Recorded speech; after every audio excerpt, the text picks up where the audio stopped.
Hero or tyrant, liberator or conqueror, an emperor who brought freedom to Europe, or a dictator who trampled it beneath the hooves of his cavalry. Napoleon Bonaparte, a man who became a legend in his lifetime, and after death, a puzzle for historians. He carried the codes of liberty across Europe, yet his armies looted and pillaged the very cities he claimed to liberate. Was this hypocrisy, a calculated strategy, or simply the brutal reality of war and conquest in his time? He was a man of stark contrasts, capable of both breathtaking acts of reform and shocking displays of tyranny.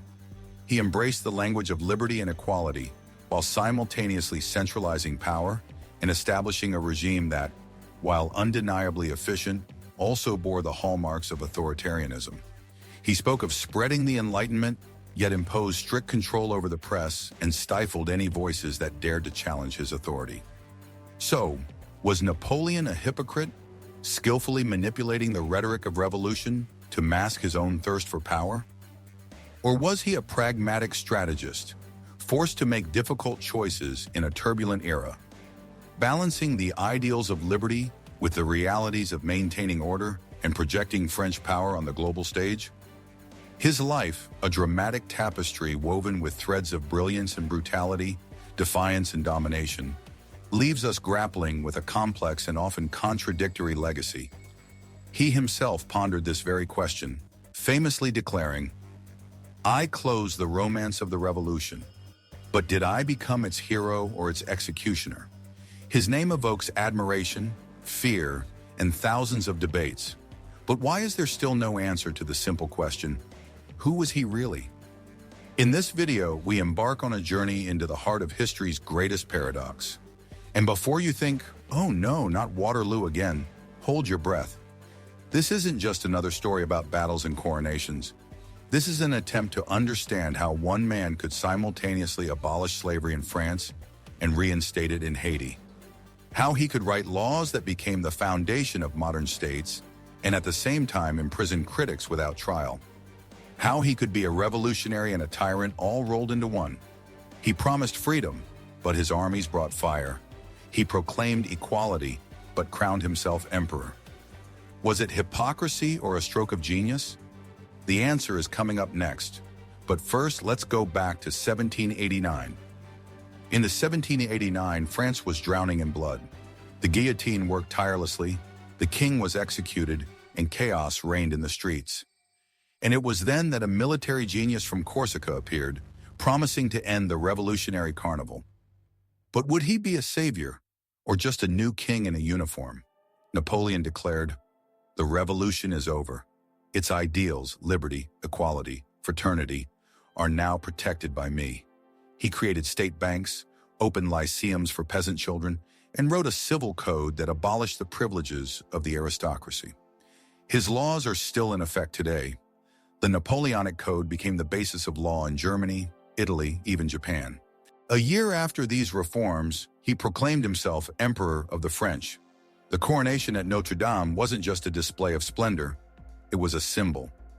Napoleon snatched the crown from the Pope's hands and placed it on his own head. What did this mean? I am above the church, above tradition, above the revolution itself. Can a man who crowned himself emperor be a bearer of freedom? If you're intrigued by history's unsolved riddles in the minds of extraordinary individuals, make sure you subscribe to the channel and hit that notification bell so you don't miss out on our future explorations. Napoleon abolished slavery in France. This was a landmark decision, a dream of millions. But at the same time, he sent an army to Haiti, an island where slaves had revolted and declared an independent republic. Napoleon wanted to regain control. His order was short: destroy all who bear arms, restore the plantations. The result? 50,000 Haitians dead, slavery returned. The same Napoleon who liberated millions in Europe shackled thousands in Haiti. Why? The answer is simple: money. Haiti was France's sugar diamond, and the emperor decided that economics were more important than human lives.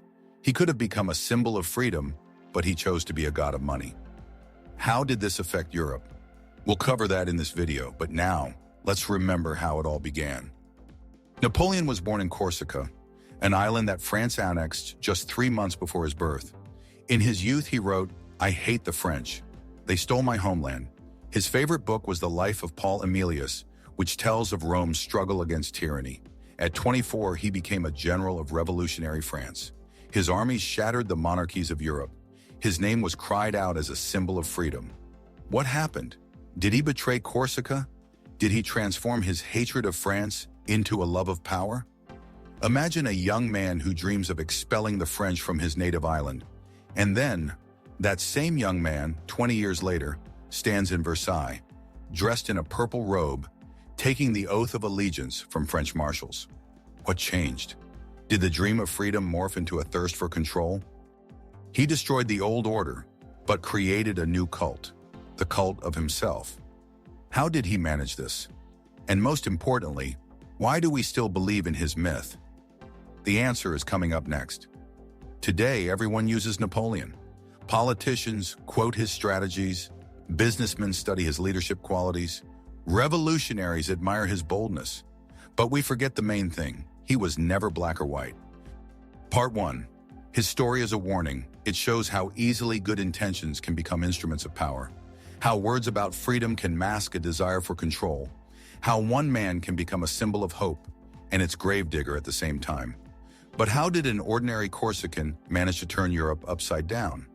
How did he transform hatred into power and revolution into empire? The story of the greatest social experiment in history is in this video. You probably didn't know these details. Imagine a guy writing in his diary, "I hate France. They stole my homeland." 20 years later, that same guy stands in Notre Dame Cathedral, crowning himself Emperor of the French. How? How did a man who dreamed of liberating Corsica from Paris become France's most iconic symbol? This isn't a story about luck. It's about genius, ambition, and cold calculation that transformed hatred into absolute power. He swore to destroy France, but France made him immortal. Why? Because Napoleon understood. To defeat your enemy, you must become a part of it. But how? The answer lies ahead. 16-year-old Napoleon writes to his brother, "I wept when I learned the French were shelling our villages again. I swear I will avenge Corsica." What was happening? Corsica, a small island in the Mediterranean, had been a bone of contention between Italy and France for centuries. 3 months before Napoleon's birth, French troops conquered the island. His father, Carlo Bonaparte, initially fought for independence, but then switched sides to gain privileges. For young Napoleon, this was a betrayal. Imagine a 9-year-old boy hiding in the mountains, hearing the roar of French cannons. His father is a collaborator. His native language, Corsican, is banned in schools. His name, Napoleone, is deliberately mispronounced in French by his teachers, mocking him. This is the inferno that forged his rage. Could a boy who hated France with every fiber of his being become its leader? Is this a story of revenge or of admitting defeat? Napoleon is sent to Paris to study at a prestigious military academy. There, he's an outsider. Classmates mock his accent, calling him a Corsican savage. He retaliates in his diary, "The French are a rotten nation.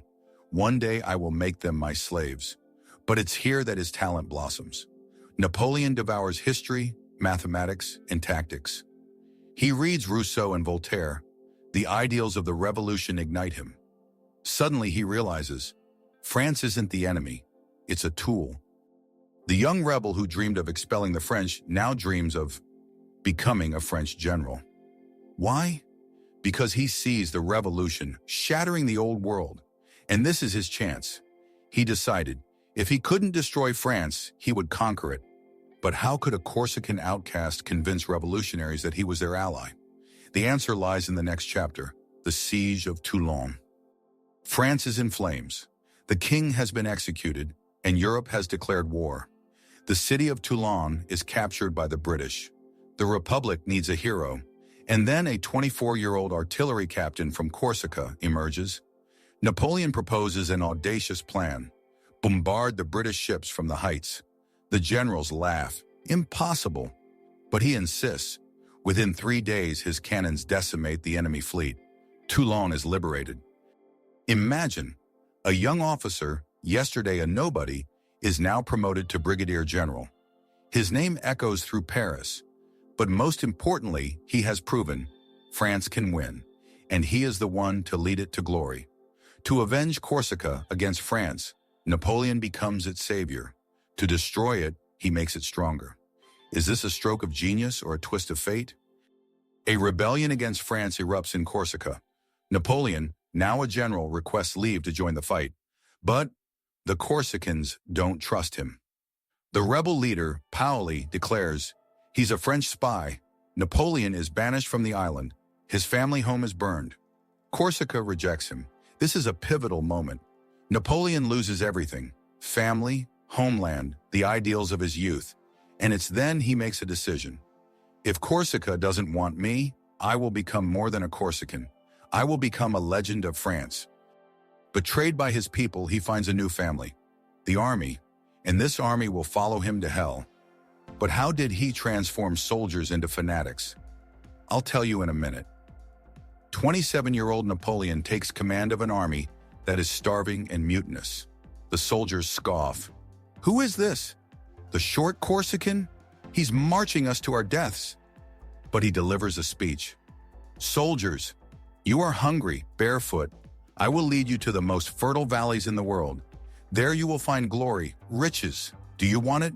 The army roars with enthusiasm. Within a year, he crushes the Austrians, conquers Italy, and becomes a national hero. Napoleon understood. Soldiers don't need ideology, they need victory. He gave it to them. From now on, they die for his name, not for France. Was France a homeland for Napoleon, or simply a battlefield for his ambition? Napoleon never loved France, but it was this hatred that made him who he was. It gave him the ruthlessness to shatter kingdoms. It drove him to prove that a Corsican outcast could become the master of Europe. Part 2. Imagine a country where the guillotine has become a symbol of liberty, where parliament resembles a pack of wolves and gangs control the streets. This is France in 1799. The revolution has devoured its own children. And at this very moment, a general who knows how to win returns from Egypt. He says, I will end this circus. But how? Through democracy? No. Through dictatorship? Yes. But he'll sell it to the people as salvation. This is the story of the grandest political spectacle of the 19th century. He stormed parliament with soldiers, intimidated the representatives, and then asked them for power. And they gave it to him. How? Because Napoleon understood, when a country is in a panic, it's willing to trade freedom for the promise of stability. But was this salvation or a sophisticated coup? The answer lies ahead in this video. France in agony. Why did the revolution fail again? After 10 years of revolution, France is in ruins. The economy is in shambles. Hyperinflation is rampant, and bread is more expensive than gold. The Directory, the government, is drowning in corruption. Representatives squabble over positions instead of solving problems. Austria, England, and Russia are preparing to invade. Paris, night. A mob ransacks shops, shouting, "Where's the bread? Where's the order?" There is no police. It was disbanded as a repressive tool. The government hides behind the walls of the Luxembourg Palace. This isn't revolution, it's anarchy. Can freedom exist without order? France in 1799 answered no, but who is going to save it? Napoleon, the stability brand. Napoleon isn't just a general, he's a myth. After victories in Italy and Egypt, newspapers call him invincible. His legal code is already making history. But most importantly, he's far from Paris, untainted by corruption. France needs a leader who belongs neither to parties nor to clans. I am the ideal candidate, Napoleon wrote in a letter. He understands.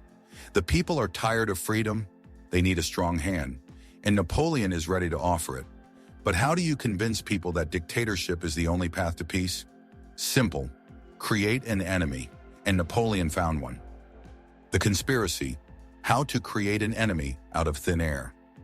November 1799, Napoleon and his brother Lucien, president of the parliament, launch a campaign. Newspapers scream, the Jacobins are preparing a new reign of terror. The horror of the revolution is still fresh. Rumors spread like wildfire. England will land troops in Brest with no evidence provided. Lucian delivers impassioned speeches. Only emergency powers will save the Republic. There's no real threat, but the people believe it. Because when people are afraid, they look for someone who promises protection. 18 Brumaire. The day theater became reality. November 9th, 1799, 18 Brumaire, according to the revolutionary calendar. Early in the morning, Napoleon summons his generals. The Jacobins want to seize power. We must save the Republic. No one questions him. The army follows. Napoleon storms the Council of 500 with his soldiers. Representatives shout, "You're a traitor. You're breaking the law." His brother Lucian plays the role of savior. "My brother only wants to protect you. Don't you see the mob outside?" After an hour of chaos, the trembling representatives vote to create a three-man consulate. Napoleon is named first consul. The Republic is saved. Imagine the Parliament chamber, soldiers with muskets surrounding the representatives. Lucian whispers to Napoleon, "If Bonaparte doesn't become dictator, France is doomed." Representatives who yesterday were shouting about liberty now raise their hands for dictatorship. Fear is the most persuasive argument. But even Napoleon didn't expect one representative to jump out a window, shouting, "Death before tyranny." What happened next? And how did this scene change history? The Republic is dead. Long live the Empire. After the coup, Napoleon holds a plebiscite. Do you support the new constitution? 99% vote yes. How? The ballots aren't secret. The vote takes place in public squares under the watchful eyes of soldiers. Propaganda blares. Those who oppose are enemies of the people. Promises are made. Stability, bread, victories. Within 4 years, Napoleon goes from first consul to emperor. The Republic is officially dead. A quote from a newspaper in 1804, "He gave us roads, laws, victories. Long live the emperor." Was this the will of the people or the result of masterful manipulation? And why did millions believe that empire was freedom? But how did Napoleon convince millions that empire was the logical conclusion of the revolution? How did he turn soldiers into slaves and the people of Europe into admirers? The answer lies ahead in this video, where we reveal the greatest propaganda campaign in history. Part 3, a brilliant tactician or a master propagandist? Napoleon Bonaparte, a genius of strategy or a genius of manipulation? His military campaigns impressed with their audacity and lightning-fast decisions, but weren't they just part of a grand propaganda game? Let's investigate. From the very beginning of his career, Napoleon understood the power of image. He didn't just win battles, he created legends. His famous battlefield bulletins always reported only victories, concealing defeats or changing their context. In every campaign, he positioned himself not just as a commander, but as a liberator, the savior of France, the only one who could preserve its revolutionary gains. Imagine, you are a French soldier sitting by the fire after a hard-fought battle. Your commander orders you to read Napoleon's bulletin. It speaks of your courage, of how your regiment decided the fate of the battle. A feeling of immense pride washes over you, and that was Napoleon's primary tool, the belief in their own invincibility that he instilled in his men. But did he always act honestly? Take the Battle of Austerlitz, for example. It's known that before the battle, Napoleon deliberately allowed his army to appear weaker, creating a sense of superiority in the enemy. He knew that the Russo-Austrian army would fall into the trap of an overconfident attack. And that's exactly what happened. It was both a tactical and a psychological maneuver. However, his manipulations weren't limited to the battlefield. Napoleon knew how to work with public opinion. After the defeat at Leipzig, he didn't resort to excuses. Instead, he portrayed himself as a victim of his allies' betrayal. He managed to turn even a retreat into a new chapter of his legend. And here's the key question. Was Napoleon more of a general or a master of propaganda? Did he win through tactics or through the ability to make others believe in his invincibility? But if his power resided solely in illusions, how did he conquer almost all of Europe? One answer lies in his past, specifically during his Egyptian campaign, which took place a few years before the coup in France. The Egyptian campaign, imperialist or scientific reformer? Napoleon Bonaparte leads the French army to the distant and mysterious land of the Pharaohs. For some, it was just another military campaign. For others, a desperate attempt to challenge Britain. But what was truly going through Napoleon's mind? Did he aspire to create a new empire in Africa, or did he dream of leaving a lasting mark on the history of science?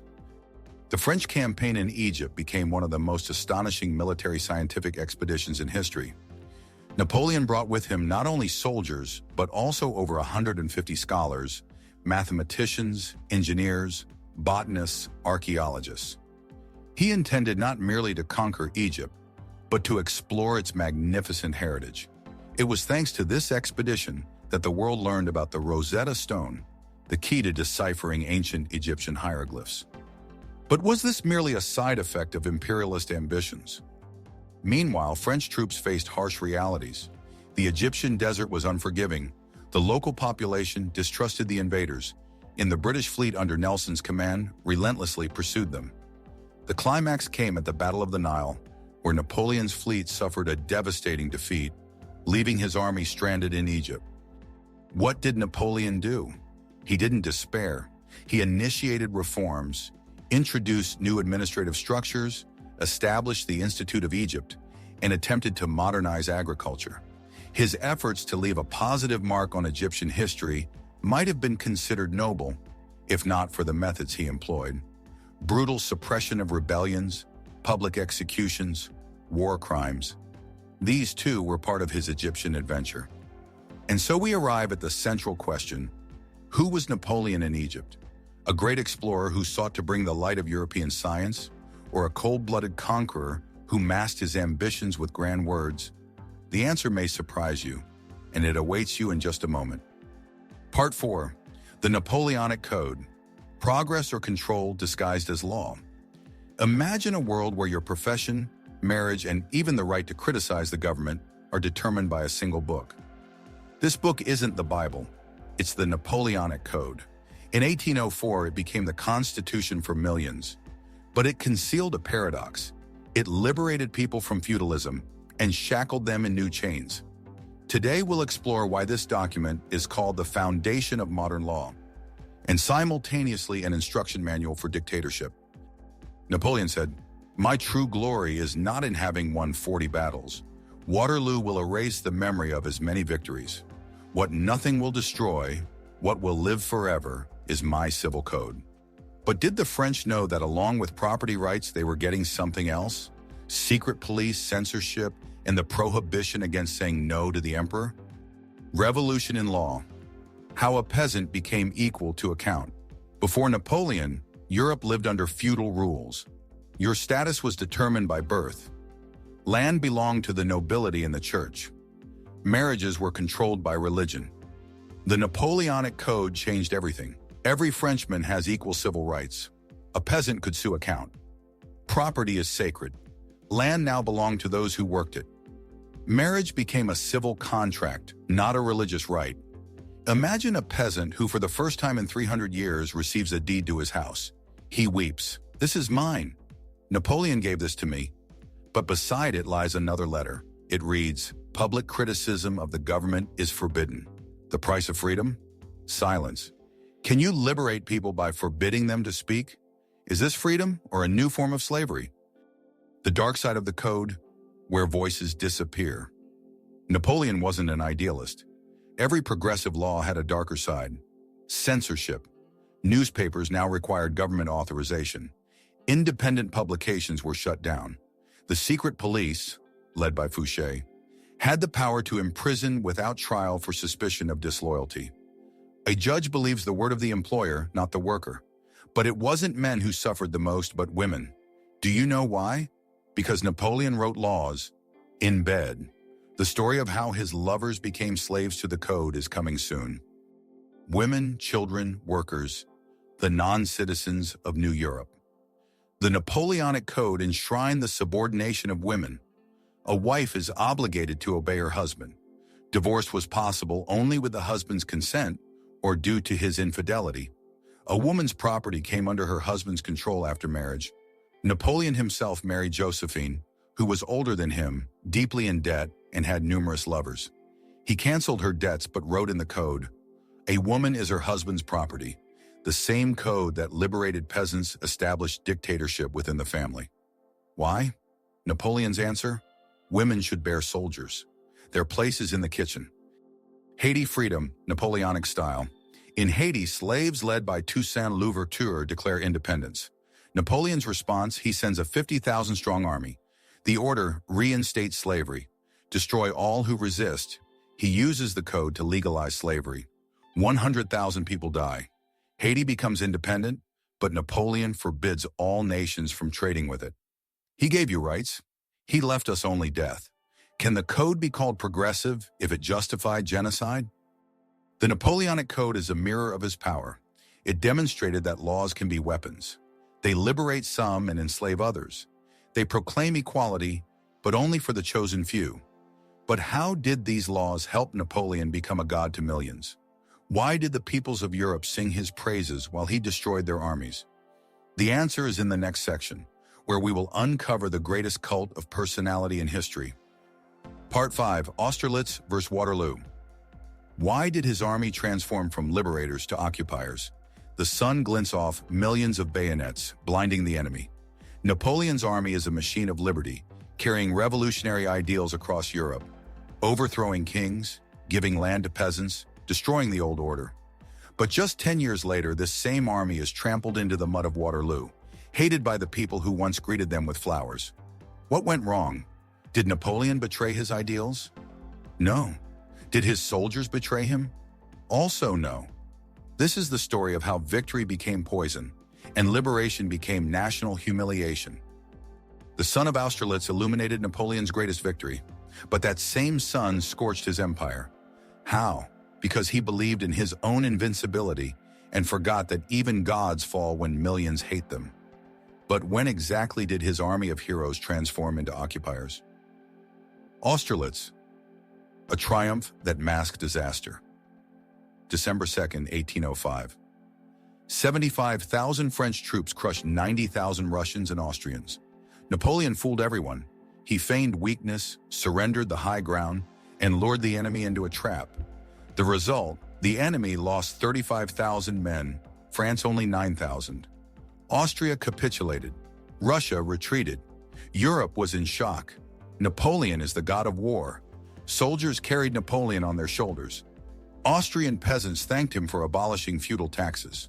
This was the peak of his glory, but it was also the beginning of his decline. Can victory be the start of defeat? Yes, if it fuels greed. Liberation with a taste of plunder. After Austerlitz, Napoleon created the Confederation of the Rhine, a union of German states under French protection. He promised, "I will free you from the Austrian yoke." But French garrisons occupied every city. Peasants paid taxes to maintain the army of liberators. Masterpieces of art were shipped to Paris. They came with words of freedom and stole our dignity. Napoleon failed to understand. People can forgive occupation, but never humiliation. But the real turning point wasn't in Germany, but in Spain.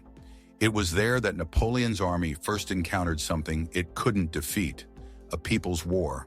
The story of how guerrillas shattered the myth of invincibility after the break. Spain, the civil war that devoured an army. Napoleon installs his brother Joseph on the Spanish throne. He's confident. The Spanish will want progress, but peasants rise up in rebellion. Their slogan, "For God, King and Country." The French respond with terror, executing entire villages. Guerrillas wage war without rules, poisoning wells, ambushing supply lines. Imagine a French soldier writing home, "There is no front line here. The enemy is everyone, women, children, priests.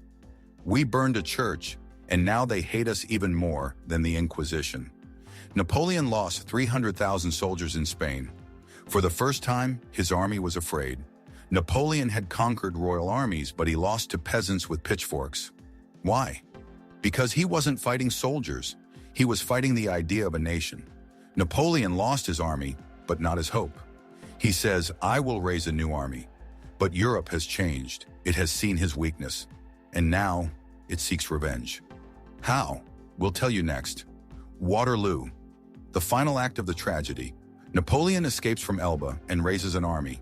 Europe unites against him. June 18, 1815. Ney's mistake.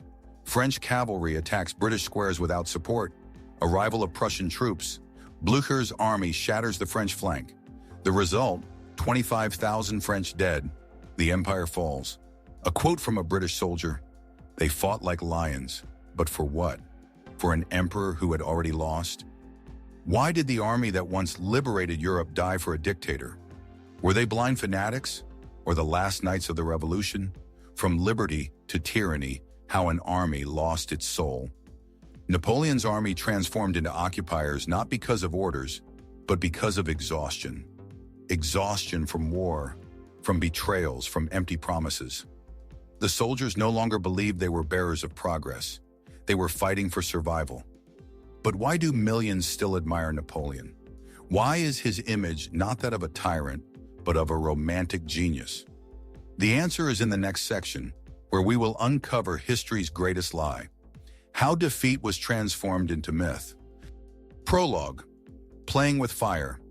Imagine crippling your most powerful enemy without firing a shot, simply by shutting down their economy. This is the continental system. Napoleon believed it would make him master of the world. Instead, it lit the flames that consumed his empire. And then the final act of the drama. The 100 Days. An attempt to regain everything, having lost his mind. Today we'll discover how a brilliant plan became a fatal mistake, and how ego turned a legend into tragedy. The continental system, an economic blitzkrieg. Napoleon declares, "No European port shall be open to British ships." The idea is simple. Britain will lose its markets. Factories will close.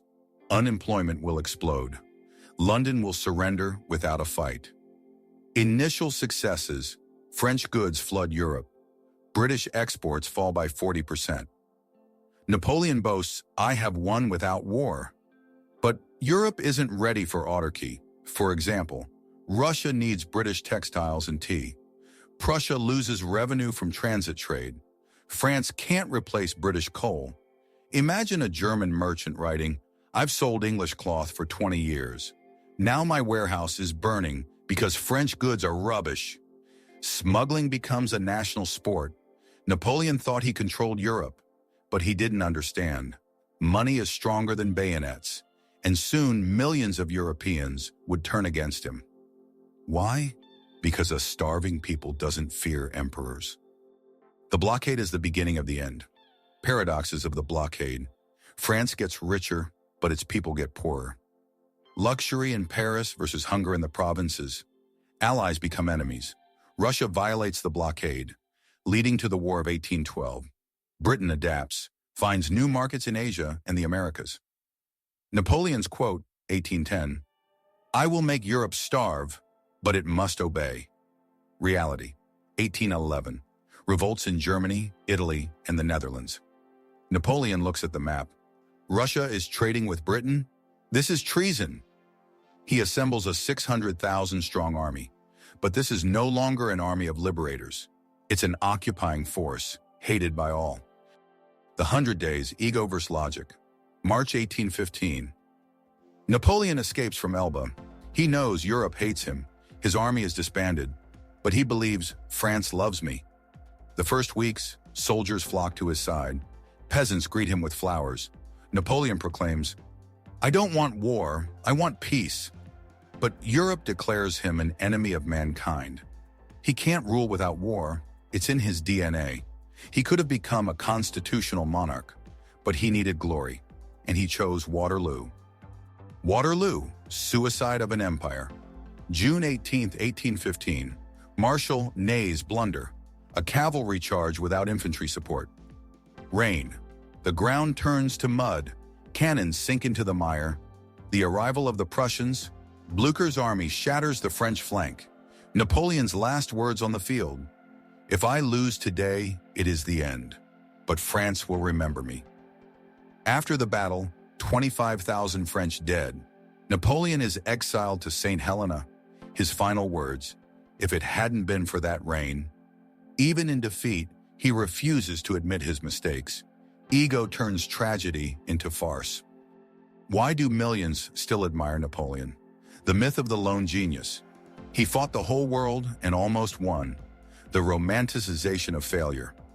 Waterloo isn't a disgrace, but a heroic last stand. The cult of the strong leader.